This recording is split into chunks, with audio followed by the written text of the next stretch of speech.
Last Wednesday, the 9th of October, Tata Sons patriarch Ratan Tata, perhaps the most enduring living symbol of India Inc., passed on. On Friday, the Tata Group appointed Noel Tata as a successor.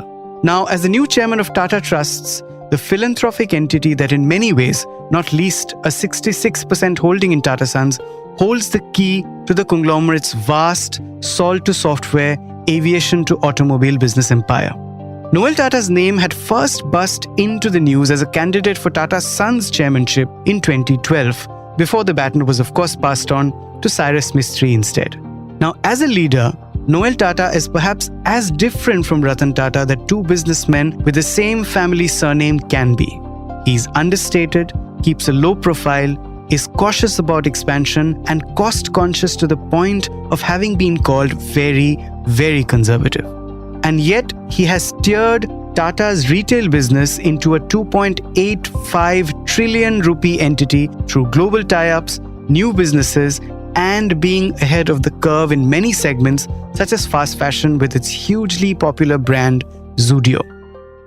But heading Tata Trusts is an entirely different game. You're the leader of two philanthropic trusts with a massive legacy and a complex board of shareholders. You're heading an entity that is at a distance from and yet oversees a vast 34 trillion rupee business empire. So, in his new role, here are some of the things Noel Tata will have to do. Resolve intrinsic issues at Tata Trusts, including a recent churn at the top. Work closely, but not too closely, with Tata Sons, which is headed by N. Chandrasekharan.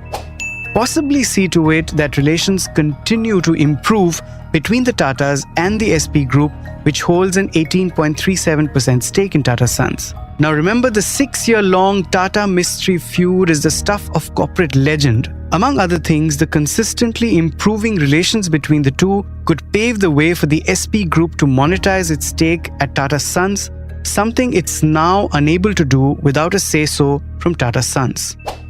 And of course, industry watchers will be closely looking at how Noel Tata's sharp business acumen comes to contribute to expansion and innovation at the Tata Group.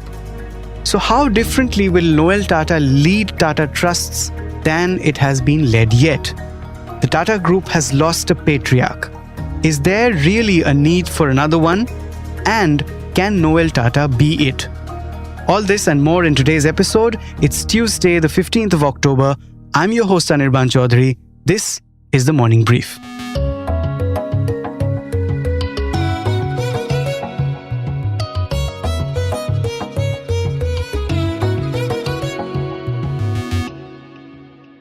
Hi Kala, very warm welcome to The Morning Brief. So glad you could make time. Thank you, Anirban. It's a pleasure being on this show. You've been very busy. That's Kala Vijay Raghavan, ET's national corporate editor and one of the closest trackers of the Tata Group in the country. Now we all know that Noel Tata is at the helm of Tata Trusts, and a lot has been spoken about it and written about it as well. But, the one thing that I wanted to start with is that this sort of diverges the Tata Empire trajectory into two strands now, which is Tata Trusts and Tata Sons, and both have different leaders. So how the two stories differently play out and how they interplay with each other will be very interesting going forward. What are your thoughts on that? Yeah, that's right, Anirban, because Ratan Tata was the last Tata person to be the chairperson of both Tata Sons and Tata Trust. That changed when N. Chandrasekharan, Tata Sons chairman, got a second term in 2022. That's when the Articles of Association of Tata Sons was changed, dividing the roles, demarcating the roles very clearly, where this one person will not be the chairperson of both the entities. Possibly with the idea that not one person should be too powerful in a role. And I think it also makes better corporate governance. Having said that, Noel Tata takes charge of Tata Trust. He's also involved in the group operations. He's a chairperson of Trent. He's a chairperson of Voltas, of Tata International, and vice chairperson of Tata Steel and Titan. So what changes? He has to see whether will he continue to be on the board of all the operating companies as well as take charge of Tata Trust as a chairman. That role itself is pretty significant, and that's a big responsibility. As far as Tata Sons is concerned, it's a stable ship. It's been run by N. Chandrasekharan very well. I mean, the stock markets have seen the kind of uptake that all the stocks have done under him. The performance of most organizations, most companies in the Tata Group have been good. So that's a stable ship. So how they come together is something that time will tell. And plus, Tata Trusts is a vast entity also, right? I mean, more critically, there are issues in there that needs to be resolved. So obviously, Noel Tata will have his plate full, right? Noel Tata has a lot of work at Tata Trust to be done. So a lot of things have to be put in place in Tata Trust. Ratan Tata had been ailing for some years now. Therefore, I don't think he had been able to give the kind of attention and time he would have liked to at Tata Trust. I think things have been managed by a group of people at Tata Trust, and things have not been very stable, I would say, out there. They had got in a CEO, Siddharth Sharma. He continues to be the CEO. In recent times, they set up an executive committee comprising Venu Srinivasan, Vijay Singh, and Meili Misri. It was all about maybe, paying attention to getting things done and, there are around, I think, over 18 trustees at the Tata Trust. So, decision making wasn't very fast. I think the trust have been going through some changes. The CEO also had a step down a couple of months back. I think it helps that there is a Tata at the helm at Tata Trust, and I think Noel Tata will do that well. He will take time to settle in. He will look at what needs to be done in terms of clear strategies, a clear plan. What is the thrust of philanthropy going ahead? So I think he would rather pay attention to Tata Trust, put things in order there. Maybe look at things, how things would work out between the holding company and Tata Trust is something, maybe something we could look at in the future. Why don't you give me a sense of how important Tata Trust is, or what is the role that Tata Trust will play going forward in the workings of the larger group? Let's not forget Tata Trust is a 66% stakeholder in Tata Sons. It always played a role in the strategies Tata Sons plans or prepares for the future. And I think that will continue. Tata Trust always sets the tone for how Tata Sons operate. It puts down the rule book as far as the plans going forward is structured. Going ahead, Tata Trust will determine the equation that builds out between the two. So obviously there could be some changes in the thinking or in the suggestions, and that I guess would play out in the future. Let's talk about the shareholders now, and especially, SP Group. Now, you've written that, relationship between the Tata Group and the SP Group has thawed over the years. And now, as one director really aptly put it, and very directly too, both the adversaries are now no more, right? That's right. So, from the contours of shareholders, from the perspective of shareholders, how do you see things panning out? SP Group is a 18% stakeholder in Tata Sons, a significant stakeholder, and they have worked together for over 100 years without any issues and without any conflict or without any rift. What changed was in the last 9 years when there were shareholder differences, especially between Ratan Tata, Chairman Emeritus, and the former Chairman of Tata Sons, Cyrus Misri, who had his own style of operations and thinking. Now, with both the adversaries unfortunately gone, what changes is the relations between the two, everyone assumes, can only get better now. I think there would be, the hostilities can come down, or there would be more open communication that can happen between the two sides. These are early days yet, but yet it sets the way for, if not a cordial, but a more peaceful style of communication between the two shareholders. You touched upon Noel Tata as a business leader, and I'd like to ask you a little bit more about that. Now, he has taken Tata's retail business to to, let's say exceptional heights in terms of, be it brand collations, be it new businesses like Zudio, growth, revenue, and most importantly, profitability. In his new role, how far do you think Noel Tata's business acumen and role as a business leader would influence the workings of the larger group, even though he's not, like you have said, he's not a chairman of Tata Sons, but still, as would it have a larger influence?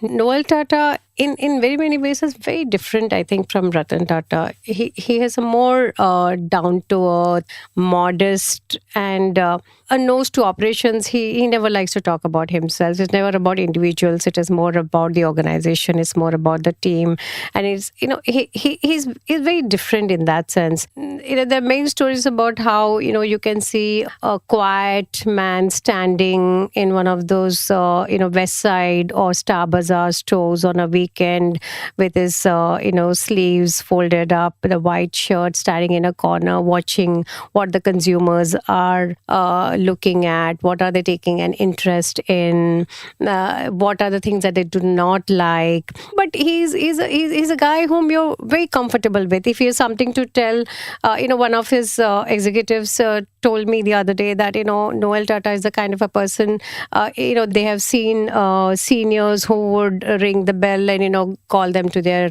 cabin and say, I want to have a word with you. But he says, this person tells me that here I was working at my table and I suddenly find somebody gently asking me if he can disturb me, and I look up to see there's Noel Tata standing there. So and he's very politely asking me, can I take 5 minutes of your time? And it's something, that's something we unheard of. And as a business leader? Noel Tata was always known to be a stickler for keeping control on cost and not scaling up businesses unless they are profitable. So in many, many ways, he was always known to be a very conservative leader in terms of his leadership style.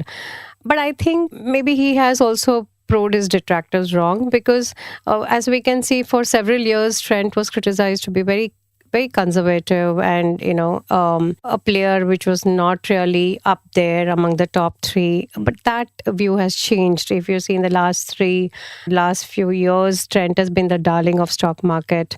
It's kind of showed that a retail company can scale up and be profitable too at the same time. So in that sense, if he may share his views on things or plans that Tata Sons has, it's very unlikely that Tata Sons may have any new plans going ahead, because they have already finalized the areas they want to play in and be the leader. So I don't think there's going to be much tweaks there. I don't think he's the kind of person who makes changes for the sake of it. So he will continue, I'm sure, to let Tata Sons be on this growth trajectory. For now, I think he has his plate full with Tata Trust. So Kala, one question about, every listener of the podcast they have this impression of Ratan Tata as the overarching patriarch of Tata Group, right? I mean, that entity and that presence. I don't think we will have a similar presence, at least for the next 10, 15 years, due respect to the leadership skills of Mr. Chandrasekhar and Mr. Noel Tata. Do you think that entity will be missed in the corporate world or in the business world or in business transactions, etc., especially because there is a lot of entrepreneurial competition also that's happening in India now? So do you think that's a void that will never be filled, or do you think that it doesn't really matter? Ratan Tata had stature, Ratan Tata had experience, and Ratan Tata was around 86 years, right, when he's passed away. So, he had that many years behind him. But let's not forget that when he started off as a chairman of Tata Sons, he wasn't known as a guy of stature. It was JRD Tata then who was, called as the person with stature, and that his legacy was missed. I think it's a Tata legacy. So everyone grows into it. After JRD, Ratan Tata grew into it. Noel Tata will grow into it too. So it's just a matter of time. Noel Tata is far more younger than Ratan Tata when he has taken charge as the chairperson of Tata Trust. So I think he will take time to understand. He will take time to build his own equations. We should not judge too early yet. I don't think there's any comparison. I don't think there can be comparisons, Anirban, here, because at the end of the day, they will all work under this umbrella of Tata values and ethics. And that is really what people remember the Tata Group for. And if those values and ethics are in place, I don't think there's anything to be worried about in terms of whether any particular person will grow into that role. I think it's all about just sticking to the ethics and the values. The legacy is built over a period of time. And that will be true for Noel Tata too. Got it. And lastly, how do you see this legacy continuing in the sense that Noel Tata's children are have fairly active roles, although not leadership roles in the group. Neville Tata, especially.